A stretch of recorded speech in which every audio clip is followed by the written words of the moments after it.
Hello mga dudes, andito na naman ang hinihintay niyong vlog ni Kamoto Bird Vlog.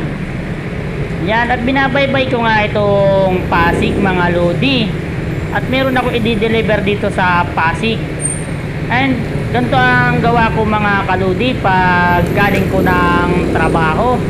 Nagsa-sideline muna ako bago ako umuwi ng Cavite. Sayang din naman kasi panggas din yun mga kalodi. Alam nyo ba mga kaludi kung bakit nakakabisado ko ang daan dito sa Manila, Pasig, Cavite?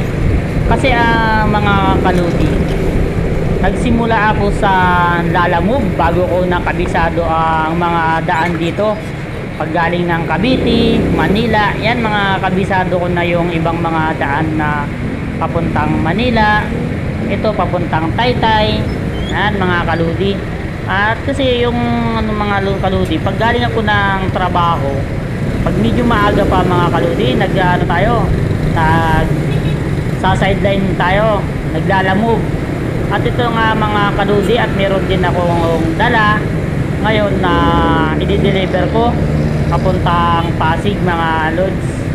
At mga 2 minutes bago tayo makarating sa ating location na pagdi-deliveran. At naiinggan nyo ako dito mga lods, lalo pag nagdi-deliver ako kasi dito ako nakapag-vlog, nagawa ako ng content, ayan, ma-deliver. Kaya nagano ako na mag-lalamove ka lodi. Ayan, naka ano ka sa inyong panggas, tapos nagkaroon ka pa ng content na iba-vlog mo. Ayan, ganun yung ginagawa ko mga kalodi. At yun na nga mga kalodi, nakano na tayo dito sa ating pagdideliveran. Yan pala si ma'am na ating pagdideliveran.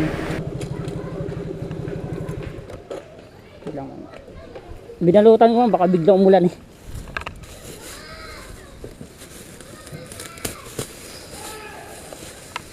Kasi kanina mga kalodi, binalutan ko ng plastic, baka kasi mabasa yung item.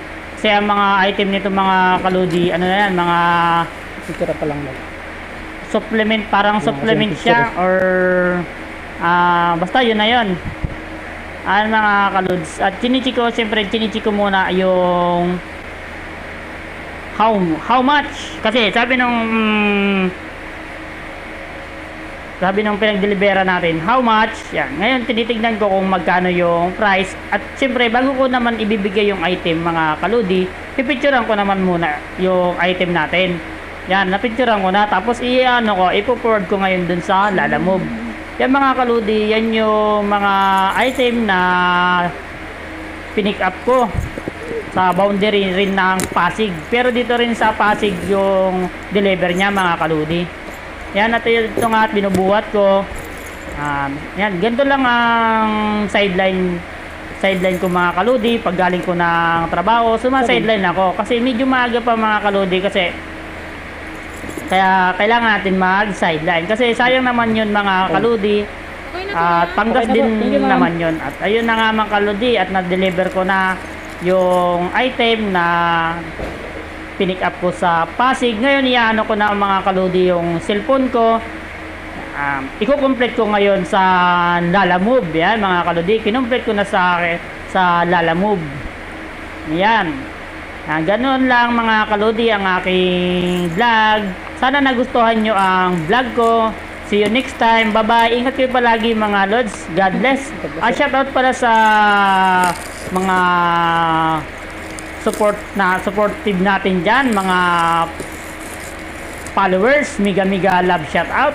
Shoutout kay Mark Luis Manzano. Shoutout sa Leonin family, Abinuhata family, Corpus family, yan, Aquino family, Taha family, Masangkay family, Miga love shoutout. Dumlao family, Miga love shoutout. Yan at mga lods, yan yung ginagamit na plastic na pang takip ko, baka bigla kasing naulan yun, nalaglag pa ang ating susi. Yan mga kaludi, hanggang dito na ng aking vlog. See you next time, bye bye.